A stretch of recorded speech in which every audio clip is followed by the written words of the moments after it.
বাইরে ভাই, ব্যবসায়ীরা মানুষকে কিভাবে ধোঁকা দিচ্ছে আজকে একটা উদাহরণ দেখাই। এটা হলো রোলাক ট্যাবলেট। ডাক্তাররা প্রেসক্রিপশন করে যে ব্যথার জন্য, আঘাতজনিত কারণে প্রেসক্রিপশন করে রোলাক। এটা হলো টোরাক্স।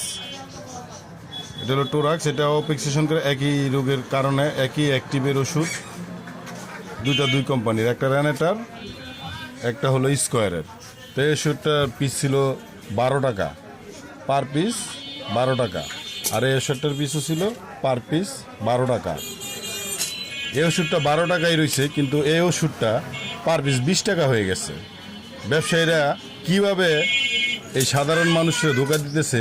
একই অ্যাক্টিভ, একই ওষুধ, দুটা কোম্পানি, কিন্তু এটা 12 টাকাই রয়েছে, কিন্তু এটা 20 টাকাই রয়েছে। পার পিস ওষুধে 8 টাকা বাড়তি।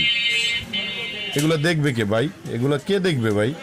এগুলো দেখার জন্য তো লোক আছে। আপনাদের দৃষ্টি আকর্ষণ করছি ভাই, আপনারা এগুলো দেখেন। ধন্যবাদ।